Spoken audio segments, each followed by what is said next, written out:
Emperor's Divide, Azir going backwards is so much stronger than Azir going forwards. And that's a champion who can still make crazy plays with his kit and the likes of Emperor's Divide as an engage tool, but disengage, setting up a couple of soldiers, pushing people either into the damage or away from your threats. Azir with hyper carries, one of the strongest strategies at this present point. Have to have a bit of a smile there at the Scion Bang, which Swiper has seen aimed at him so many times in the OPL. Gonna get it again here at Wildcard, but Rek'Sai's their second ban.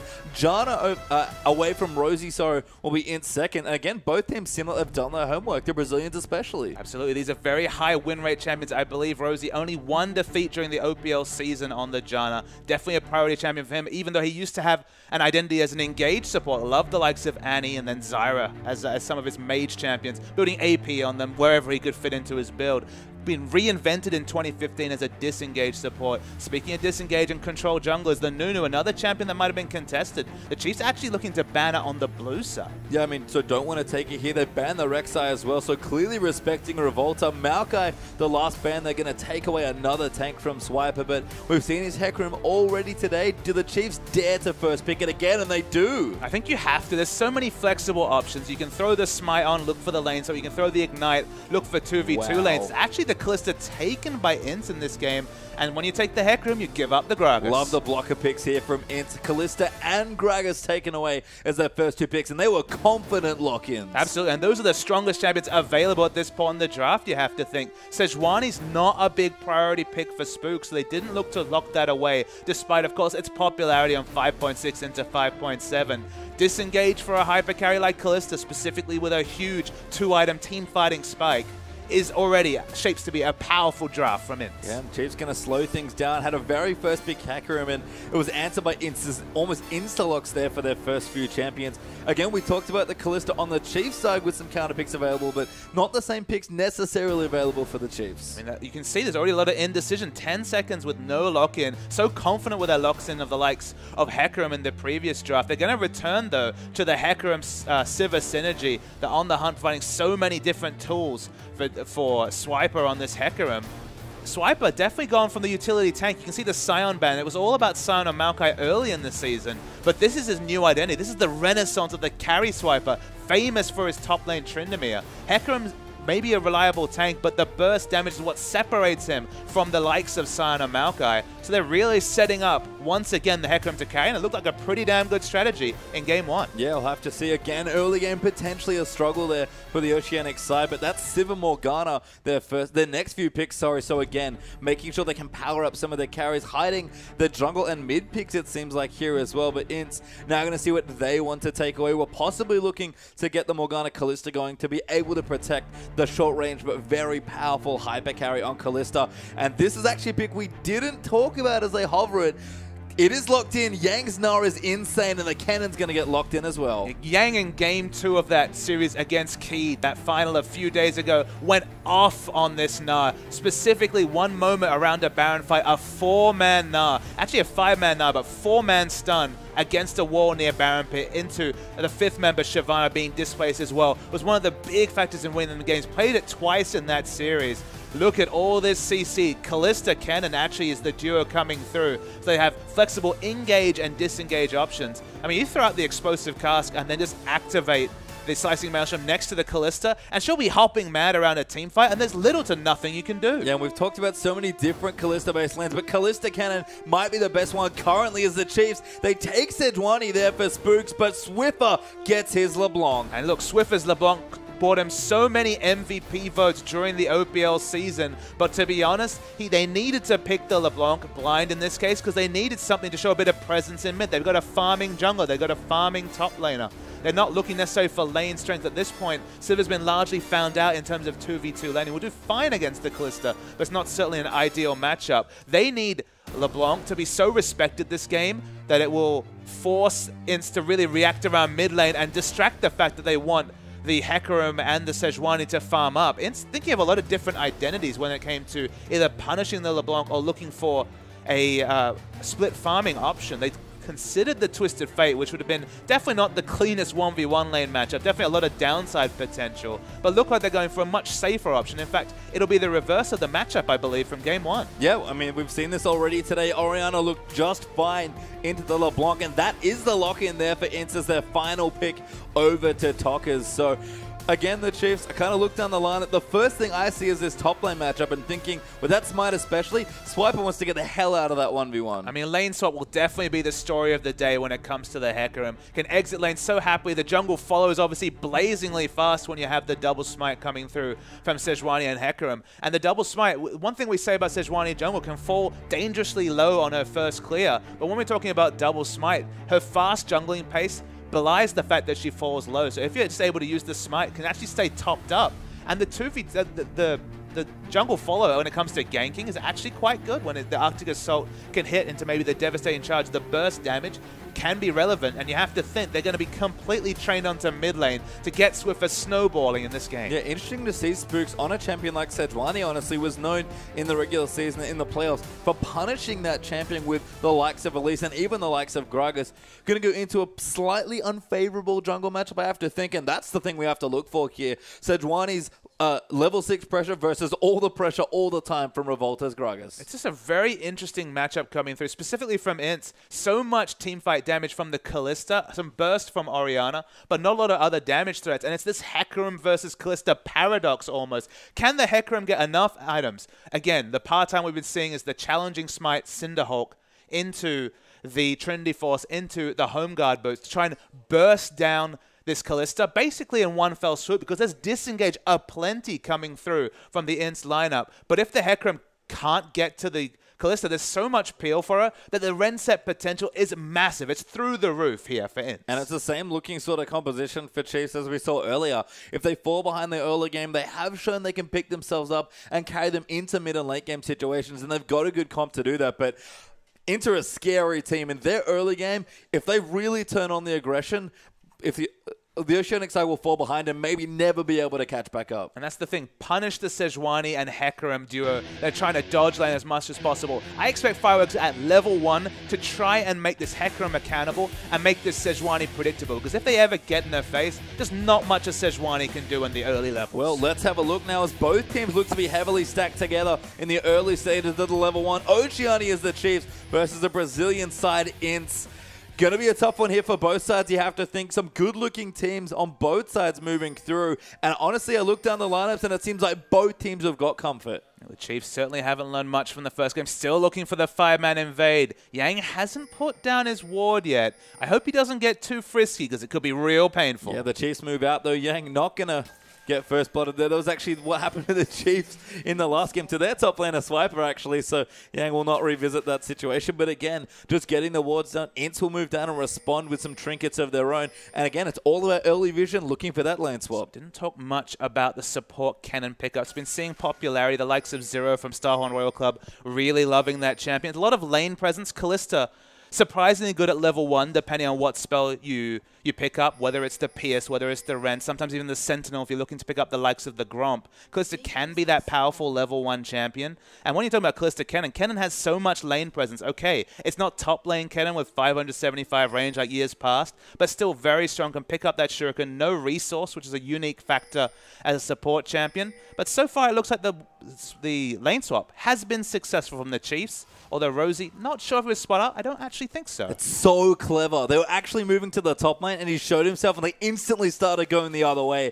Unfortunately for the Chiefs, INTZ figured it out, and they're going to go back to the top side, but that was a very clever attempt at almost tricking them into swapping. Yeah, they sussed them out in this, so they will make the Hecarim accountable. He started the jungle follow. He's definitely going to pick up a couple of camps, because if you pick up the smite, instead of just starting with, say, the flask and picking up one camp, you can confidently pick up a second camp, but he's already actually spent his gold on potions, so it won't be a massive pickup, even if he picks up 2 camps. Yeah, and you'll see we'll actually have a 2v2 on the top side, so INTZ, you have to think, get the lanes they want here. Swiper is taking away a camp, will take the Wolves, but soon enough, he's going to have to go down to the bottom side of the map. And look, he can't pick up the cloth armor that he might have been able to purchase if he hadn't gone for the potions. He was basically all in once he picked up the potions that they get the lane swap. So credit to INTZ. It was a head scratcher. It was Sherlock Holmes kind of insight required, but they guessed top and they guessed right. Yeah, they did indeed. So swap initiated by the Chiefs was spotted out by INTZ. We're going to isolate this mid lane here. That might favor Swiffer in the early stages of the landing phase, but we've already seen the matchup once today.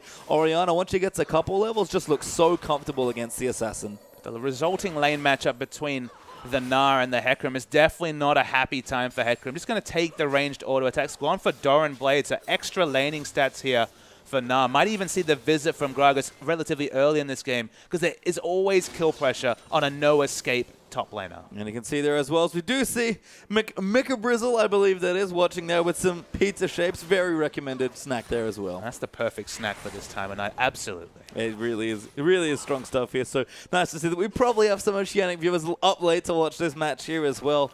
And again, an important one for both sides, so not super surprising as, again, Civ will be just fine in the 2v2 for now. Here looks even on CS between them, but that cannon, once he gets going, can look so aggressive, and level 6 especially is a scary time. Awkward spell shield coming through. Actually did not pick up the mana restore. Now not available, and you'll start to see the lane presence of the Cannon Kalista lane in particular. Even with Dark Binding registering, you can see Radia really respects the trade damage. It's so hard to win damage trades against a champion who has high bases like the Cannon, let alone the Kalista. She gets a couple of Rens in, you're stunned up through that passive, the electrical surge from the Cannon. You're just not enjoying your time against the Mark of the Storm. No, really not. And I think in some ways, it is some aggressive lanes from INTZ versus the more defensive lanes for Chiefs. And that's not to say that the teams necessarily get grossly outscaled on one side or the other, but certainly as far as early lane pressure and advantage goes, I think that is here for INTZ. And you can tell, again, Revolta fishing for a very early gank in the mid lane. Swift is actually surprisingly reserved. He usually is happy to push in and court controversy in the mid lane, just because, again, Spooks usually has his eyes trained upon this mid lane matchup, but was very reserved. Actually sat back in this lane, even against the likes of Orianna. Looks to be trying to create a zone, knowing that in the terms of the 2v2, not really looking to opt into that with the Sejuani until it's closer to level 6. And the zone's working well so far. Almost 10 CS ahead as rated. Good spell shield on the Pierce there. Those trades, though. Yeah, I mean, this is Kalista. This is part of the reason she's such a strong and popular AD carry pick. Once the trade starts, there are very few AD carries that can answer you. Sejuani understands the situation. He's looking for the lane gank. Radius still quite a long time on that spell shield. Such a long cooldown at level 1. And it's deceptive to know when to use it against the likes of Kennen, who's auto attack, who's, you know, the shuriken toss. There's many different options for Kennen to try and prompt the stun. And that's first one registers. Oh, Rady uses it again there, actually.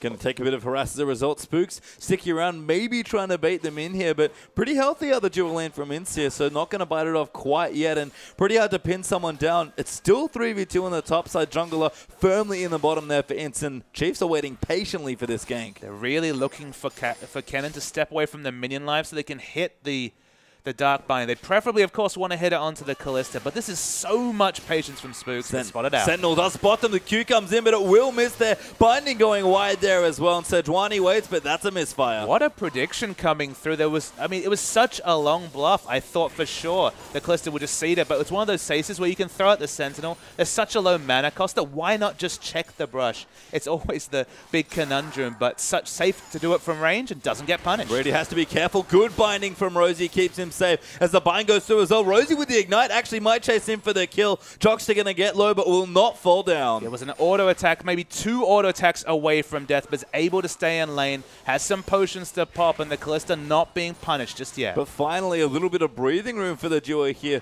from the Oceanic representative. So they'll push the lane and probably go back, but a good answer there from Revolta. Takes the early dragon, and Swiffer going to try and chase him down, but he's already over the top. Swiffer keep going to go in, going to try and find the chain onto Yang. Does grab it, but can't keep going. Honestly, just using his mana pool there, wasn't going to be able to instantly DPS down the tanky Gnar in Mega Gnar form of all things. This is bought time for Hecarim to farm, especially in a 1v1 matchup with Smite, and it's been forced to stay accountable in a 1v1 matchup with no jungle pressure. Keeping even is actually very good for Swiper, but they eat the dragon through from INTZ just because they spent just too much time in the top lane. So punish for that rotation with Spooks. An aggressive ward there by Tucker's put down as well, roaming pretty deep into the enemy jungle on the blue side just to get it down, but that's a great bit of information. We'll spot Sejuani moving up that side towards the lane or even just towards the wolf camp. But the warding in general is wonderful. Even though it's an early in the game, we don't see sight stones being completed just yet. Aggressive wards onto both the red buff and the blue buff area from the Chiefs just makes Sejuani that much more predictable. It means that when level 6 is pinged, the first gank, if it's predictable, and which Spooks is level 6 at this point, any extra information so you can respect the massive initiation potential of the Glacial Prison will be invaluable. And with that aggressive vision, they pick up the enemy blue as well. Lovely steal there from INTZ as well. We'll give that away to Tockers, and that's going to make a matchup that's starting to get a bit trickier for the LeBlanc, despite the CS lead that Swiffer currently has. Athene's plus the blue buff for Swiffer goes in for what looks like a Morellonomicon for a bit more aggression.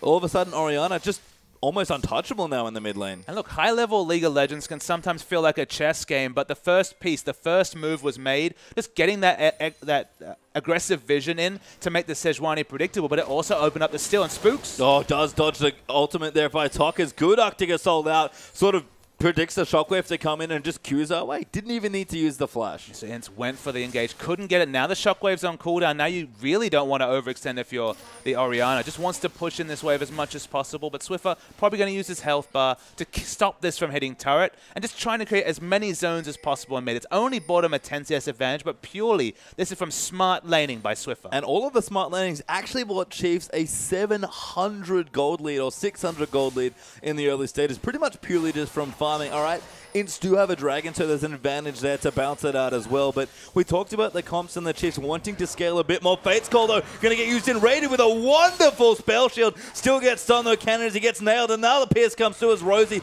looking to go in there. Tries to move them out of the way. Great boomerang blade there for the trade. But Rosie now in trouble, gets chased down. But Swiffer gets first blood solo in the mid lane. Nope, Spooks was there to help him. Yeah, Spooks was there. You can see the Glacial Prison's on cooldown. So that's the big engage kill coming through from the Spooks and Swiffer duo that have been together for so long on multiple top competitive lineups. They get the Orianna quite confidently. Look at this. They're so aggressive under turret, but they understand their damage output perfectly. Swiffer takes him down. The control mage was getting through the lane. Caught out. That was a mistake. Uses the heal. Goes down to Rosie. Backing in an awkward spot as Jockster comes in, but Radier takes the free mana and cannon. He can't go in. A good flash from Radier as Revolta is coming as well, but he eats the binding. Teleport coming through for Swiper. Ulti moves in there for the onslaught of Shadows. Revolta will go down to Radier. Jockster can't get the trade kill, getting chased down now as well. Radier gonna get low, has to dodge out, will go down to the cannon, but cannon will fall as well, and Swiper gets that one. The summoner spell usage was the big highlight there, the early heal to get through the sustain, and then the flash was majestic to stop the explosive cast when pushing him towards the cannon,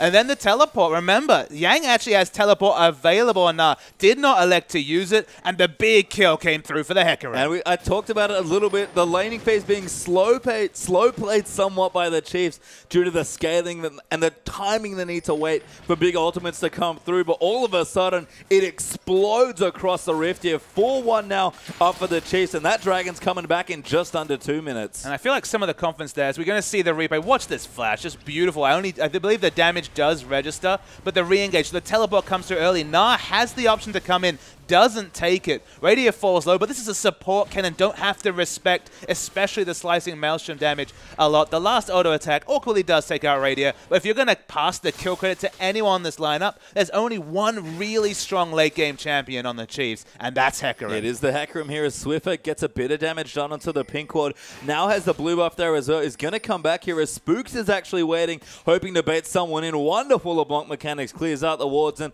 again, the next big pressure point is this Dragon up in a minute 10. So the solo kill and 15 CS is the advantage. Mid wants to keep zoning out the Orianna because there will be that late game item timing, specifically the Athenes into the death cap, where Orianna will be able to do so much shielding for particularly the Callista. The Callista herself was punished for her back timing, but CS-wise is doing very well. Building towards the Bloodthirster. Gets a solo kill again with the help of Spooks. I gotta stop calling it a solo kill. Swiffer gonna go back in. Swiper looking for it. No ulti, but just bumps Yang into the wall. But Megana is gonna come through. They'll back away as a result. And Spooks lives on a sliver of health and another kill onto Ori. We said it so many times during the OPL season about Swiffer and Spooks synergy. Jockster ults. Fate's Call in there. Radiant does have the black shield on him, but the stuns will come through. Second stun moving in as Rosie tries to find it, but Macau does get the kill there as Callista's picking up.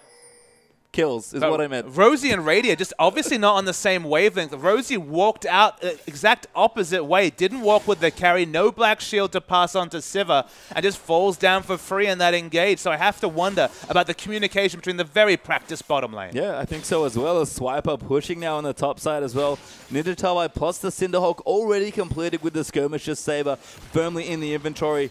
Tower looking to go down here. Dragon is back alive and INTZ are positioned on top of it. Sorry to correct you, but actually went for the Ninja Tabi early, so doesn't have the Cinderhawk yet. Working towards the item, has the Skirmisher Saber completed, but not quite the big power spike coming through. There is the Skirmisher Saber that still makes him very happy at diving onto enemy carries. Yep, looking good so far, but INTZ again on top of their second Dragon. The Chiefs might look to fight as Rosie and Spooks are in the area, but just a couple of Ren stacks coming in. It's going to be a very tricky steal, and if the Chiefs can't have an outright fight, they're probably not going to go for it, and INTZ do get their second Dragon. So first, now second Dragon goes through to INTZ. They need to really make them accountable for this third Dragon that they have an exact timer for in 6 minutes' time. By then, Hecarim might be really building towards his item. Now does have the Cinderhawk you mentioned, will be close to at least the Phage or Sheen, but definitely not the Trinity Force by the time the next Dragon comes. They really need to comp around it, though. As we've already seen, you move towards that third Dragon, suddenly the game just gets that much more difficult because you have so many extra factors to consider if you're the Chiefs. Yeah, so a 3,000 gold lead plus a turret up there for the Chiefs versus the two Dragons of INTZ.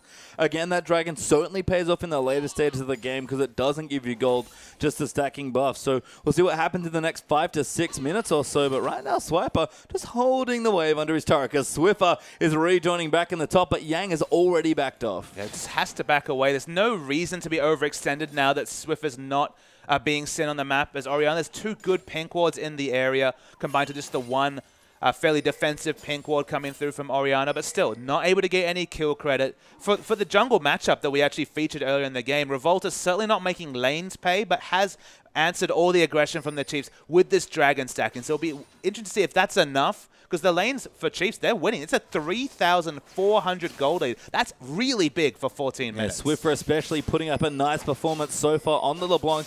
Currently up 2-0, goes back and gets a needlessly large rod, so going to look to turn on more aggression. Rosie has to be careful, though. And again, the Cannon Callisto lane, we talked about it, it is deadly. It is deadly, and you can see Radiant has to respect the damage potential coming through. The CC as well, he's already been caught out a few times preemptively spell shielding. The moment that spell shield is used, he basically has to seed lane. He has to exit lane until he has it available again. So he just basically is really picking his engages carefully. Good bind lands there. Spooks is here as well. Knockup moves in, but the Fate's Call's going to come in. Spooks lines up the ulti, hits onto Macau. Rady going to dive in as Joxer defensively ults. The Boomerang Blade almost enough from Siva, but Callista lives on a sliver of health. On a sliver of health, but neither member is healthy enough to help fight for this turret. So taking down the turret, maybe that will be the first step towards securing this third dragon, which will spawn soon. Their first dragon, of course. Revolta pays attention to top, but with the Onslaught of Shadows available, still very safe, the Hecarim. Yeah, Swiper just pops his E and runs back down the lane. 2-0 now up in turrets for Chiefs and starting to mount up towards that mid-game snowball that we talked about. This is how they like to play. They've had much slower early games in general, I have to say, kind of falling back away from what was once a very aggressive lineup, but their mid-game presence is always the same. Get your deep wards down, start taking turrets, and take over the map. And it's much like the Bangkok Titans in the previous game, of course. They have the mid-game lineup. That's signified by the LeBlanc in mid lane. You look down this lineup, you think of a balanced 5v5 in the late game. How is LeBlanc realistically going to get through all the disengage and CC that's put on by INTZ? You can see a point where LeBlanc becomes less teamfight relevant. So the only way to make her relevant in the mid to late game is get a ward supremacy, force fights on your own terms, get picks, and the only way to do that is to really clamp down on vision. It's why you see a lot of pink wards towards the dragon. But those pink wards are only relevant if they can actually use them to force this next dragon or get some picks around it. Otherwise, they're just standing gold for what will be eventually a very strong late game for INTZ. And it bridges the Hecarim so nicely as well. Swiper building up towards his next major item. Whether that's tankiness, whether that's the Trinity Force that he wants to pick up, we'll have to see. But Raider has gone back. He's picked up his Infinity Edge. Macau still working on the Bloodthirster, but will be there soon as Revolta pops down to the bottom lane, and 3-man strong, they take the bottom turret. They take their first outer turret of this game. The item timing still waiting for on INTZ. Given that they really rely on the Callisto for early game damage, the Hurricane is going to be the big power spike you'd have to think. The Bloodthirster for laning is completed at this point, so we'll still be very strong in the 1v1 matchup against the Siva, but it's only when the attack speed item is completed that's a really big call. And that's the second time it's happened to me today as Swiper in the top side, actually. will run away there from Yang, who's looking aggressive, going for that Sunfire Cape, actually, that I believe is quite well known for with the Chain Vest and the Barmy Cinder already in there.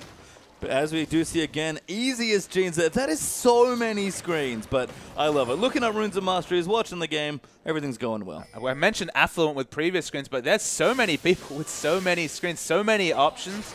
And it's just good to see. It's great to see here. And the thing I want to mention again, the Sunfire Cape now picked up for Yang, but going to move back over to the other side to the mid lane for a second. It's not a Zhonya's once again. They keep tricking me, Papa Smithy. It's a Luden's Echo second. It's not quite Deathfire Grasp that LeBlanc players might have opted into in previous patches, but it's just more burst. And you get so many spell rotations with your short cooldowns with the likes of Mimic that, again, 2 spell rotations, that's 200 base damage, plus, of course, AP scaling coming through from the Luden's Echo. More burst, that's happy times for the LeBlanc. You saw Chiefs group up in the mid there, trying to take the last outer turret, but INTZ are grouping well there to make sure that doesn't happen. Swiper smites the Grump and takes it away. He's got a Phage now, so I have to think the Trinity Force is the next purchase on his mind, and that's the big hit there for the Hecarim. Whatever 2 items he wants, whenever he hits them, he usually starts to really impact their team fights. So has the Phage for the next Dragon fight. It's been on lockdown by INTZ so far, but those are now completed by the Kalista. Again, it's easy to punish this Swiffer item build. He hasn't gone for a Thing, he's gone for the cheaper Melanomicon option. He's also gone for the Luden's Echo. There's no semblance of magic resist in this discussion, Pastry Time. So the big thing for INTZ around this 3rd Dragon, which it looks like with all the pink wards that Chase have put down, they're looking to opt into a fight around, is try and make Swiffer pay for all his aggression he's shown in the first 19 minutes. Well, they do need to fight here, but INTZ are getting back on top of it, starting to clear out some of the other vision, putting down their own pink wards, and it's back in 10 seconds. Radiant with no tower might have to dodge a Genki, but a good ward will spot them off here, and the Bloodthirst done for Kalista means that Radiant probably doesn't fancy that 1v1. I'd like to see Hecarim walk down to help with the ward clear, just because they've already spent 300 gold on pinks around this area, and obviously if you have less members, you just cede any hope of keeping those pink wards on the map. You can see the big contest is being expected. Hecarim's backing maybe to look for those home guards for the potential flank engage. INTZ, they've had the lockdown on Dragons, the big win condition they've opened up in their early play. Gold-wise, they're a few thousand gold behind, but Kalista gets going in a fight. That's going to all be equalized. The home guards are here, and Swiper is waiting back in the base, so the Chiefs have to pull the trigger now, and most importantly, they have to get on the Dragon soon, because if INTZ get on top of it and that Ren stacks up, they have no hope of contesting it. The minion waves for INTZ are really well prepped. They look in the bottom and top lane. Both have big minion waves being pushed. Chiefs have to start now, and the big teleport, that'll be the question. Yeah, here it comes. They're moving in. Spooks diving in aggressively, but Drockstar ends up with his ulti. Swiper diving in the background looking for Macau, but gets stunned up, but Swiffer has gotten the first kill. Swiper ulti's there, and he's going to chase out the Kalista. Rosie pops the ulti. They're chasing so hard, and they do get it, but Yang going to hop in on the nut, almost in the Mega Nut form now as well. But we're still fighting on the other side of Swiper getting low there. They have to take out Tockets. Gragas goes down, but Swiffer looks to fall as well. Doesn't quite go down, but it's a win. Actually, no, a trade. I say it wrong. 3 for 3 on both sides. 3 for 3, but no Dragon being claimed by the Chiefs. Still hope for INTZ to pick that objective up. Get a lot of assists and gold onto Tokas, getting, of course, the assists. Orianna in general, and every team fight's going to shield up, going to pop the distance, get a lot of kill credit. So an even trade, despite the gold lead, is a good thing for INTZ. It really is here in a strong team fight there. Couldn't quite position both their carries, could the Chiefs. And again, it's so awkward to have to force on top of the Dragon, but that's the choice they have to make now, given that they're already down by 2. And that fight, LeBlanc expertly navigated around and got some kills. So we'll see the replay coming through. Wait for the ball placement. There's actually a really big shockwave coming out in the middle of this fight, waiting for the engage. On to 3 members, I believe, was the shockwave. Macau found a really good spot to auto-attack, but then it was just punished by Swiffer because he started to kite backwards towards the bottom of the map. The fight continued at this point. It will eventually be the even trade. Swiffer even gets a second Luden's Echo proc. They thought they got the kill, but it was, of course, the clone in that situation. They rushed straight back to the Dragon, but some of the big ultimates are not available. Rosie's got a pick, though, and Swiffer takes it out. Now Spook's going to dive in onto Revolta. Rosie will clear the pink waters. Yang going to look in, but he's got no rage so far, and the Chiefs on top of the Dragon do take it away. And when you have ward supremacy, you see the power of LeBlanc. One of the big things to consider, her ult so frequently available when you go for that CDR build. Everyone on INTZ was waiting for those ults. Now finally up, but doesn't matter. The objective is taken by Chiefs. Yeah, and this LeBlanc is massive. 5-0-1 for Swiffer right now. Luden, Zeko, Merilanomicon, and an ITZ large rod. The tower will fall, giving Chiefs a bit more gold. As Revolta going to get dove on. Massive damage there from LeBlanc. As Spooks goes in, finds the ulti onto Toggers. Swiper going to dive in there as well. The shockwave, though, going to take out Spooks as Yang hops away. But Swiffer wants more blood. Dives in again,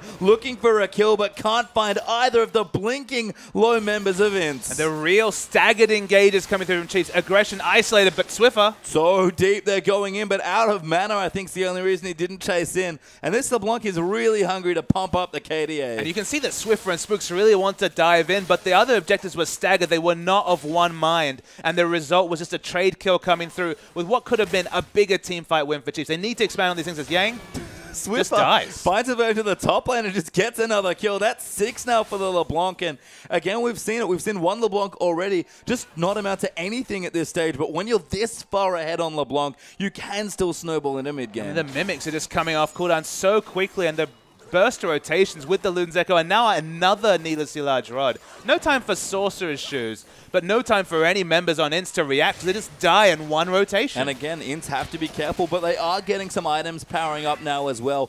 Randu and Zorman almost complete for Yang, and does have the Sunfire plus the Ninja Tabi done. 2 items now done for Tockers at a very strong pace, and as even the CS back up in that lane nicely, so the Death Cap and the Athenes are looking good. The Bloodthirster done for Macau might be the biggest thing, but he is going back to shop and does almost have enough for the Hurricane. But crucially, the Hurricane's going to come in pretty late. It's looking like a 27-minute Hurricane. The 2-item power spike will start to get outscaled when armor is purchased. Hecarim's already fit in some cost-effective armor, so not rushing purely for the Trinity Force. Might feel that he already has a burst friend in Swiffer that doesn't necessarily need. Yeah, almost goes down. That's the tanky now with no MR, but a good stack of health getting chunked out massively by the LeBlanc. And he sees Swiffer's inventory there. He's not interested in any sort of defensive item. He's going for a Death Cap third. That's why I quite like the fact that they're not rushing the Trinity Force. Get a bit of armor, stop the potential for the Reset.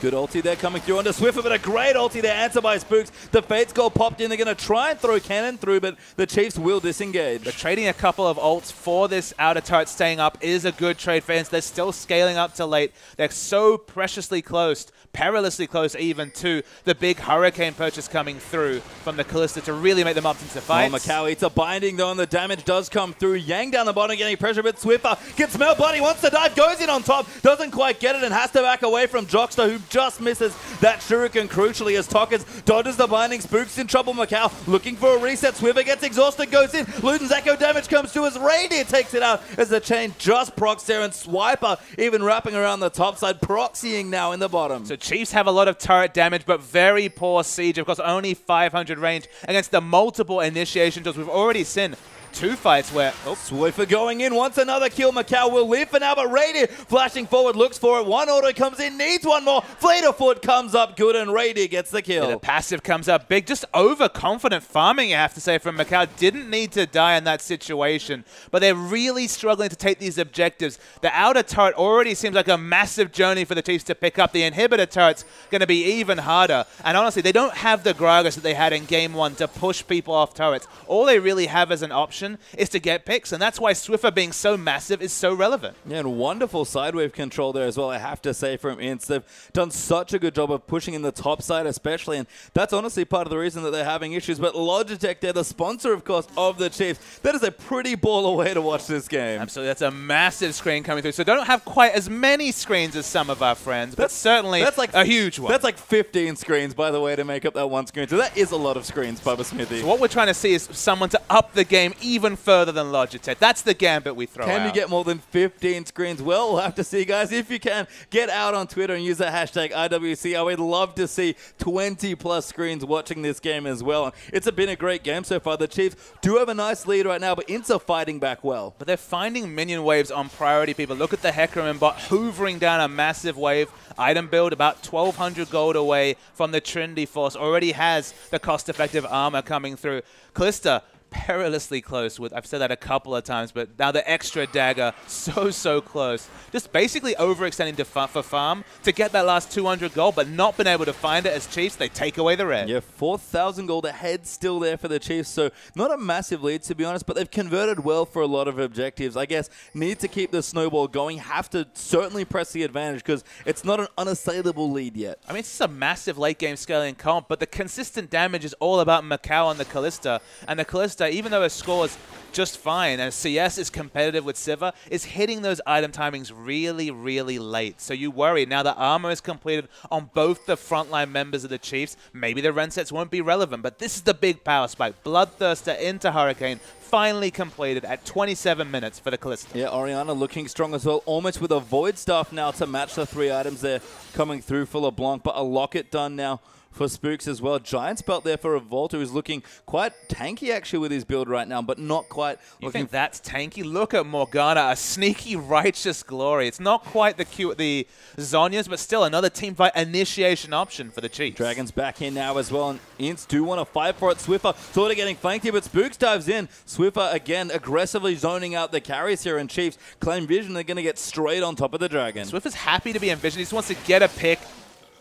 That was a lot of damage. Yeah, but they're on the Dragon at this point. That's the big thing. They have a smite on it, of course. Hecarim has smite, so they're happy to show multiple members, and you have to respect the burst damage. Very clever there as Swiffer does dive back in. The second Dragon will now go to the Chiefs, the 4th overall in this game as Spooks trying to line up an ultimate but can't find it yet. And the only thing for the Chiefs right now is they've gotten good control of the neutral of the map. The Dragons are going down. They're looking strong, but just get these sideways pushing because INTZ have done such a good job of keeping them away. And that's been the best indicator of why INTZ are respected as a top-level team. They're very smart at their side wave control. That's the one thing that's been in their control because, to be honest, Swift has taken this game by the scruff of the neck and really held it up and tried to be a solo pick man to try and open up time for the Hecarim to farm, open up objectives, which are so hard to take when you have the short-ranged Sivir LeBlanc comp that they've got here. They don't have the best siege, but somebody dying 5v4, so much easier. Well, they do get the kill. Spooks actually takes out Tokkers as Swiffer did most of the work. Got pretty low himself as a result, but Sejuani does claim it. Okay, but it's an outer turret at maximum for the Chiefs. You don't feel like they'll be able to break the base off that pick unless they really try to push this advantage. Well, they finally get a tier 2 turret. Feels like they've been waiting for a while here, but again,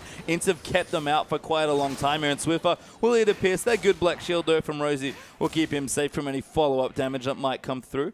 And he'll get away. Not quite level 16 yet. Crucially, that's a big hitting point here for this LeBlanc. But everybody else on INTZ powering up at Swiper. Maybe he's the one to watch next for the Chiefs because that Trinity Force cannot be far away. So this is what happened off your screen. Tokker's got really DPS'd out, and the ultimate... The flash and the ultimate to cancel the animation. Probably wasn't sure if the Ori had the flash of her own, but picks up the kill. Bit of a secure there coming for Spooks, but no follow-up damage there coming in as Revolta gets out Teleport. under a binding, but Swiper coming in now. Yang's going to answer, but Swiper going in massive, gets onto Macau. They dive in and get the kill onto Callista. Jockster goes down almost instantly, and Yang trying to find something in Meganar, but even he can't last too long. Does hop over the wall. Spooks will follow him, though, and now Rosie going to look for a binding. Swiffer can claim blood there as Rady gets chunked up by Orianna. Rosie chasing in as Yang gnaws them away. They're still chasing in now when Mini now gets some speed out from the Hyper, but Swiffer going in there, closing the gap, looks for the snipe, doesn't get it. Yang getting low and will finally go down. So they get the 4th kill, but already we have a respawn coming through from INTZ. They'll keep wave clearing in this game. They need to pick up a big objective to start tipping this game that they've already set up so well in the first 30 minutes with a kind of unassailable lead. Still 8,000 health. It's a very healthy Baron. They need to get this flank onto Tokkers. Good zoning though from Swiffer, keeping them out of the pit, but the Baron not that low at this point. They're actually taking quite a bit of damage. This is risky. Orianna Shockwave thankfully off on cooldown though. The Baron's getting low. Revolta dives in, doesn't get it though. Now Swiffer diving through, almost one-shots Tokkers there. Spooks throws an ulti over the top just for a bit of a message, and Chase will back off with the Baron. The Chiefs left it all on the Rift. They had 2 smites, but still it's always a crapshoot when there's 3 smites involved in the situation. This is the flank that came through. In this case, it was just a surprise backside initiation by the Hecarim. Didn't matter that he wasn't able to channel the First pick, they got the pick onto Kalista. She died instantly. Didn't need to really talk about the 2-item power spike when you're instantly dead. They turned it into a Baron, but it could have gone so wrong for the Chiefs. Yeah, Yang did a great job buying time there for his team, so the Chiefs don't quite get anything else except the Baron. So what can they do from this point? Almost 10,000 gold ahead, looking to break down some more turrets, but INTZ holding on, and Swiper might be in some trouble. Look at these item timings. 3 items now as the Sivir has the Last Whisper on top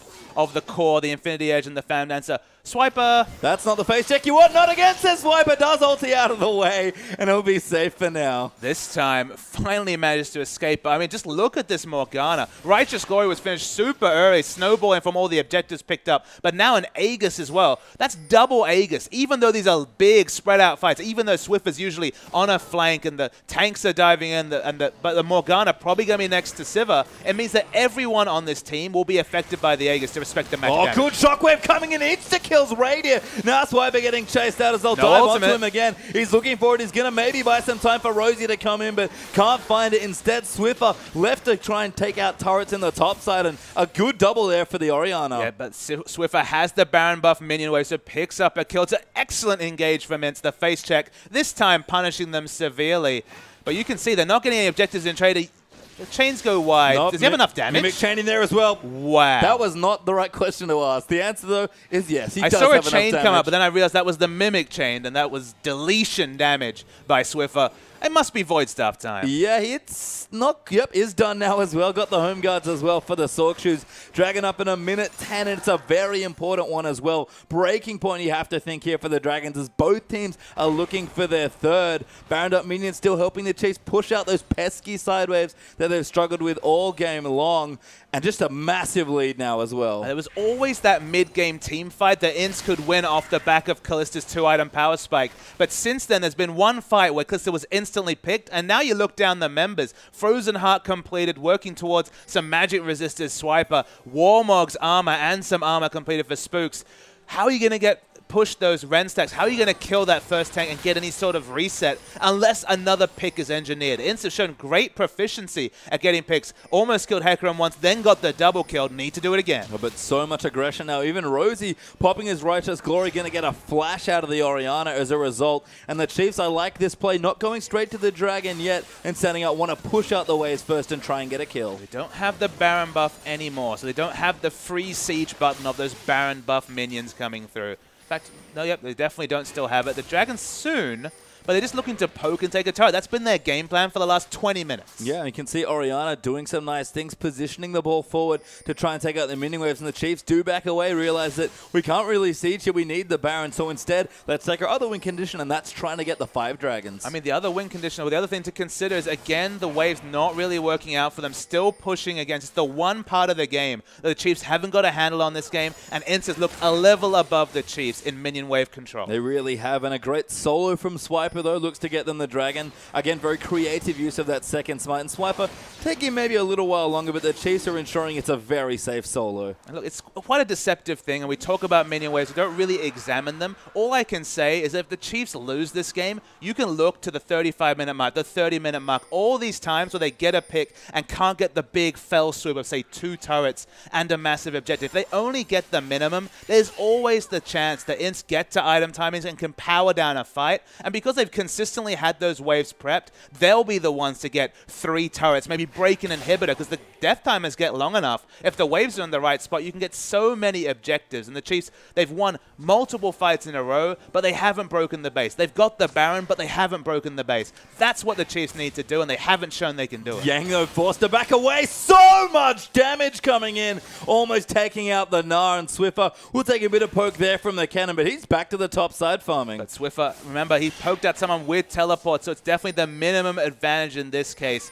They need to push up some wards. They have good wards around the INTZ jungle, but definitely not a complete warding information. Hecarim's trying to set up a split push in the bottom lane. Does a lot of turret damage, but Gnar's going to go answer him in the bot. And again, it's all this side wave control from INTZ that's making all this rotation from the Chiefs look quite awkward, honestly. They've got good options. They've got LeBlanc and the Hecarim that can both split push, and they can disengage well with Morgana, Sivir, and Sejuani, but honestly, the execution in this stage of the game has been honestly poor from the Chiefs. INTZ have done such a great job with side lanes. And that's the crazy thing for the Chiefs, is if it keeps going like this, there's always that potential that they misfire in a fight and lose the game. So, honestly, the big question mark is, do you go for the turret dive? You have a Warmogs, a Locket, a Glacial Shroud, Sejuani. You've got a huge Hecarim.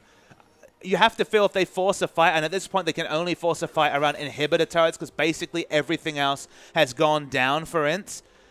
There's always the chance you lose it, but the item timings they have relative to the item timings of the enemy, it's still likely that they can win a fight even under an inhibitor turret. Well, they do get another turret as a result, so finally all of the tier 2 turrets taken out. The other objective they can fight around, of course, is Baron, which seems crucial to this team comp here for the Chiefs, and that's back up in 55 seconds. Maybe going to go back, spend some gold. Fate's Call actually used there, I believe, onto Jockster. Radiant are forced to pop his ult defensively. And the Chiefs, again, slightly caught out in rotation there. You would have thought with all the advanced vision, they would have known that it was a bit of a bluff coming through from Jockster, but they get out the fairly short cooldown, but relevant team fight cooldown of the On the Hunt. Swiffer now haunting guys as his item, maybe looking for Leandri's as that last purchase there as he completes his build. Radiant getting stronger, building in towards a Bloodthirster now as well, and even Hecarim just piling on the tank items at this point. But the good news for INTZ, I suppose, is the Chiefs won't really get that much stronger. I mean, look, it's the Baron buff into forcing objective, either hard forcing it with a dive, or for once actually getting your side waves under control. Get them under control, Chiefs, because you've done everything else correct this game,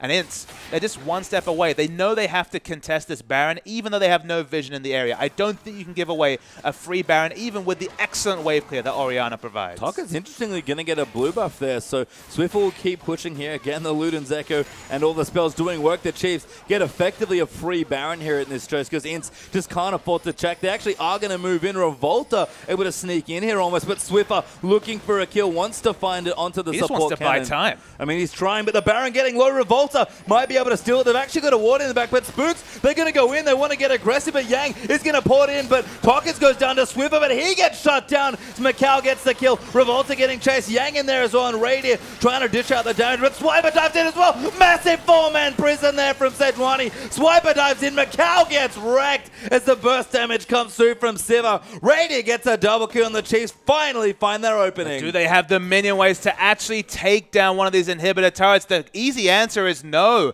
The minion wave in the mid lane is pushing back. There still is some semblance of wave clear coming through from Revolta. Yang probably wants to chance bomb into Meganar just for some wave clear of his own. They're going to go for the tanking of the turrets. Not a lot of damage threats, so maybe minion waves be damned. You still break the base. Yeah, Swiper wanted the base gate, I think, just to check Gragas coming back in. So they will finally break it. The inhib will go down as well. But INTZ have done such a good job defending. And well, honestly, from about the 20-minute mark, just became a one-sided affair. It's just a weird situation that the minion waves have really kept the Chiefs from getting any sort of advantage. If they had been on their terms, if the minion waves had been under control, this game would have been over 10 minutes ago. You look into the late game, can Kalista get it done? Her item timings have always been, to be honest, later than the tank items coming through from the front line of Chiefs. And that's the awkward spot for Kalista, is that she's really strong with 2 items. She's really strong if the enemy front line is either weak or squishy or just behind in items, but neither of those things are true, and she has to respect her Hecarim. Speaking of respect, gets one shot there by Swiffer as a quick combo comes in. Spooks base plants the wall due to Revolta's ulti there, and now Spooks going to get chased out as well. Swiffer maybe wants it. The ulti does come through there, but a bit of poke damage comes in and a 1-for-1 trade. And the 1-for-1 is excellent for INTZ. It's the jungler, the CC tank, this very tanky Sejuani for the support cannon, who also has the shorter death timer, will be up soon. Spooks not being alive. Gotta go get those minion waves under control. I feel like I've been saying that for the last 20 minutes, but it's the only thing holding the Chiefs back from a victory. And you buy time, you misfire in a fight, and INTZ can still win. Swiffer diving in, wants to get Macau, almost takes him out with another quick combo. LeBlanc doing ridiculous damage at this stage. Might have been going for Revolta. Pops it, gets the chains down as well. Just lands on the end. Swiffer going to keep going. No, actually, dodges a couple of pieces. Still diving through, but Revolta quite tanky on the Gragas. Not sure about that tether range. Was massive. Absolutely felt like a Nidalee spear of tether coming through from the LeBlanc. But I mean, Chiefs just have no more ideas. This is maybe where their strategic gameplay is falling down, is that they've broken the base in top. They look at their minion waves. They're not there. They walk towards Baron. It's already been a 50-50 Baron previously. Baron would completely undo almost all their work this game because suddenly the super minions wouldn't mean much. They're working towards a 4th dragon. it's a sad state of affairs where a 5th Dragon is a needed win condition given how far ahead they were this game, but honestly, it looks necessary for the Chiefs. That does look necessary, but we'll see if they can close out the game with the lead they have. And even though the gold lead will start to diminish in terms of value, even though the difference will likely stay at about the 10,000 mark for most of this game, even if INTZ do start turning it back around, when they start winning, it'll be with this deficit.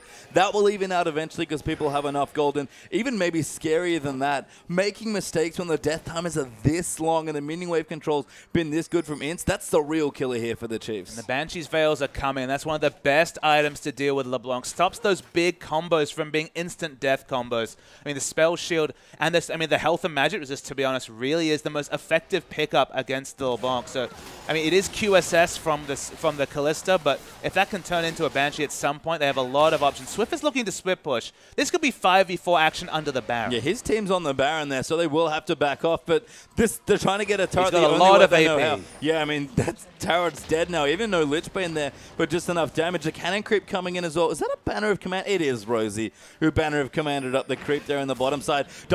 Is able to get the turret. Baron getting low there as the Chiefs keep forcing INTZ to fight them off it. But this is much smarter from the Chiefs. Couldn't get the minion waves under control, but very smart play. And the Banner of Command actually very relevant. Yes, smart stuff there, although the ball will go in there. Has to be careful. Swiffer will find Yang, but just deletes the Gnar. Now the Baron going to get low as well, but Rosie's zoning them away. Swiper diving in over the top. Spooks gets in there as well. The cannon ulti is proc there, and Swiffer going to find the support cannon and almost take him out through exhaust. The Fate's Goal keeps him alive. Spooks, though, still taking all the damage, but Macau starting to get hits on a good Zonya's there from top. Radius keeps him from alive. the team. He's okay now, though, but Swiffer round the side gets a double kill, takes that Orion cannon. Now Macau going to come in. Swiffer might line up a triple here and does, and that might be it here. 4 kills to 0 for the Chiefs. Yeah, 2 super minion waves pushing in. This should be the game, and Swiffer, one thing you can say, INTZ did their homework, banned out the Maokai, banned out the Scion, but Hecarim's looking great. You could have seen that in game 1, and Swiffer gets his LeBlanc, and it's a sight to behold. Revolta goes down as well. No, he will stay alive. Gets back to the base, but the Nexus will fall down, and the Chiefs will beat INTZ. They're 2-0 now in the tournament. And what a performance from Swiffer in the mid lane. LeBlanc on patch 5.6, 5.7. You can see Swiper giving a big hug. This game was all about Swiffer. Equalized the fact that it was patch 5.7 LeBlanc and the tank meta. We always say, if you're going to pick LeBlanc on this patch, Pastry Time, you need to make it happen. You need to get the solo kills. You need to make the pressure. And he did it all. That was all on the back of Swiffer. He really did. And a wonderful looking game there for the Chiefs, taking out one of the toughest looking teams here at the tournament. But we can look towards the later stages of that game, and we kept talking about the minion wave control, struggling to close it out. And especially in a longer series, if they are looking towards the playoff section of the tournament, they can't afford games to drag out that long. And you have to feel like in their first series, they showed an exploitable weakness at the level 1, falling behind. Another team could have really taken that game by the horns and won that first game, but were able to farm up on late game power spikes and take it out. In this game, another weakness that they showed was their minion wave control isn't up to the standard of the top teams in the world. Another thing for them to work on, but they're getting the victories on the board. They've taken down INTZ. That's the only time these two teams will meet in the round robin stage. So, I mean, that's an important victory to take, and they'll have so much confidence going into their last set of the game later today. Yeah, good notch in the belt there for the Chiefs, but INTZ, I mean, played great. You can see why they were one of the favored teams moving in. Couldn't quite get everything going. You saw what they wanted to do, but poor Oriana, who would have thought had a fine matchup there with the counter pick.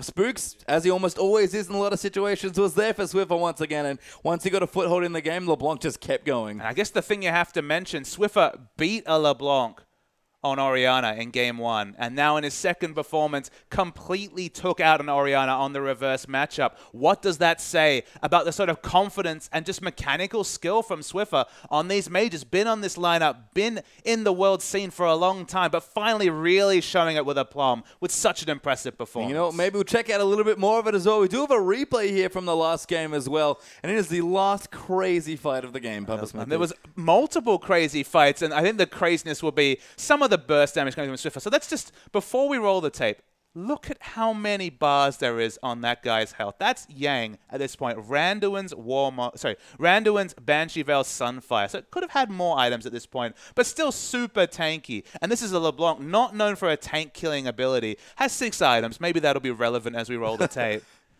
So coming through, just wait for this mimic. He literally did 2,500 damage instantly. Yeah, and it keeps going. I mean, the fight keeps going at this point. But remember, this is already the front line down. Gonna need Na to fight around these areas. Exhaust at this point, Fate's Call makes them untargetable. This fight is actually looking decent. Suddenly Macau is free hitting, but Swiffer exits the screen at this point. You can see on the minimap showing up on the right. It's an instant double kill with just the distortion coming through. They chase onto Macau, take him out, and even if you can never prep your minion waves, as you can see, there was a red minion wave pushing in the top turret. If you can win fights like that, doesn't matter. Yeah, I mean, you know, the smart stuff definitely at the end there. The Chiefs sort of figured out that we need to find a way to actually break this base. What we're trying to do is not working. So a smart split push there. I have to say, the one big thing for me throughout that whole series was the Chiefs used both their smites very effectively. Absolutely, but they opted into risky situations. We didn't even mention taking the Baron 50-50 against a Gragas. 3 smites, one of them on a top laner who won't necessarily have the same smite mechanics as a jungler. Anything could have happened in that situation. So the fact that they picked it up while being clutch, it's a risky thing to choose into 50-50. But the top teams in the world do it. We see Chinese teams doing it all the time. When it works, you look back at it and say, well, that was a necessary risk, but it could have gone oh so much more different. Yeah, and again, we'll definitely see if they clean some things up. But early game, again, didn't fall behind this time. That was the big thing for me. Kept it nice and even. And when it got to the mid game, all of a sudden, it's the same team that we've been seeing dominate regionally. And they were behind the 2 dragons, took their laning advantage, took the gold lead. They had about 3,000 gold around the time the 3rd dragon spawned, and got back into it, prepped the vision. Remember, they had 3 pink wards around the dragon for their first to be taken. There had already been 2 taken by the opponent INTZ at that point, but they took the dragon. They made the dragon even a win condition after being 2 behind in the early levels. So if the Baron hadn't gone well, there was always the 5th dragon to visit. You felt like eventually they padded their resume enough. They finally had the resume to be that world beater when they prepped the dragon, but that's the thing. It felt like if there was just a bit more scaling, if it was instead of Callista, a different hypercarry like a Jinx who can really take over those late game team fights, it could have been a different result for the Chiefs. And I think we look back, and I think we're going to start seeing some LeBlanc bans there. I mean, Swiffer already draws a lot of LeBlanc bans in general, but I think some other teams might be looking at that game and being like, maybe we should ban this away. But for me personally, how many more times is Swiper going to be given Hecarim? And that's the thing. Swiper's defying conventions. You do your research on someone like Swiper, you look at the OPL split. I mean, he just played tanks. He played Sion Maokai basically religiously. Those champions were banned out to him. The Sion bans in particular, one of the most banned champions in the OPL, I believe, was Sion. So you could be comfortable for thinking, okay, let's give him the Hecarim. He hasn't shown any prowess on these more carry-oriented top champions, but Hecarim does everything. That's kind of the disgusting thing about the champion is he's super tanky. He has an excellent initiation. He does big burst damage. And if you go for this Smite teleport build, I mean, he's just so reliable at blowing up an enemy AD carry or rendering them completely useless. What is a Callista with Hurricane going to do when a Cinderhulk, a Trinity Force Hecarim jives at them? I mean, there's nothing you can do unless you have massive peel for your team. And peeling the Onslaught of Shadows, difficult. The burst damage, considerable. And if you're isolated, you just can't DPS down with a team fight build a big tanky Hecarim. And that for me shows in the priority that they've shown. I believe that's 2 games in a row now that they've just first picked it straight away, wanted to make sure they get it. And you do have to justify the pick, A, by performing on it, but B, having your team play around it to the point where you get strong. But twice now Chiefs have played games on Hecarim, and that's twice they've gotten to that position. But we do have another replay here as well. So we're going to delve a little bit deeper into the rest of the games. It's a little bit earlier this time, Papa. So this is when they had the Goldie. This is the 3rd dragon fight I alluded to. So they prepped this with vision. They had pink wards around the area. They didn't have any dragons on the mark, but they indicated the 3rd one's the one they wanted to fight to. That's when the stats really start to get relevant. The 5% movement speed can undo a lot of situations because you pick it up, suddenly you rotate smarter, suddenly everything goes well, suddenly Cannon's able to close in on a fight that much better with the extra move speed. So we'll roll the tape at this point. They're in great position. They're a 5-man group in this situation as the Hecarim ult comes through. The engage comes through from the cannon. Doesn't get much work done. But again, Swiffer, focus fire. They focus onto the cannon, kill him instantly. So it's already a 5v4 situation. Macau's doing smart things, but he's kiting, unfortunately, towards 3 tanky members. He doesn't have any peel from his team, despite the fact this is the Gragas. So you have to wonder why Gragas not holding onto that CC to really set up the cannon. But before we go in, we have an interview with Swiffer. With teams of the tournament. How confident do you feel right now? Oh, like at the moment, we're so confident. Honestly, like we expected this to be our hardest match, and having won it, like just ecstatic at the moment. Yeah, that's it. Okay, LeBlanc performance was incredible. Your performance was incredible. Do you expect any bans on LeBlanc for the next matches? I mean, like maybe we shouldn't have shown it so soon, but I do expect it to be banned, but hopefully not, so that I can continue to do really well. I mean, if it is banned, like we've got plenty more prepared, so it's fine. So yeah. So did you practice any special strategy on INTZ? Our draft phase was prepared really well by our analysts. Like we scouted what they really wanted to do, like recently with their team compositions and everything like that. So in that respect, yeah, we prepared like considerably for them, probably more than any other team. And once we kind of took that composition away from them, we didn't really know what they play, but we didn't really know. But it was fine because that was their strongest comp, I feel, and we were able to deal with this one. So yeah. Do you want to say anything to your fans or to your supporters? First of all, to everyone watching in OCE, thanks for sticking around so long, even though it's some kind of ungodly hour over there at the moment. Yeah, just major shout out to our sponsor Logitech and our managing staff, Frank and Amy, and obviously everyone else on this team. Oh, and Riot Games for hosting this event. Yeah. Thank you for the interview, and now we're back to Chris. Yeah, and Swift there with a Spartan performance. A lot of confidence there coming out now. And I mean, that's the thing for the Chiefs. They're definitely a team that can play emotionally, Swiffer especially. But after a LeBlanc game like that, I'd be ecstatic too. And plugging the sponsors, carrying games, it's all looking good for Swiffer. Oceanic teams have been in this position before, we remember, though. They often have these strong starts. Can they keep it up and actually power their way towards the finals? MSI looms for a team like the Chiefs, but it's only 2 games in. They have to secure it with consistent performance. Well, we'll have to find out later. The Chiefs, a strong start to the event, but plenty more games to come. We're going to take another break, but when we return, the coverage of the IWCI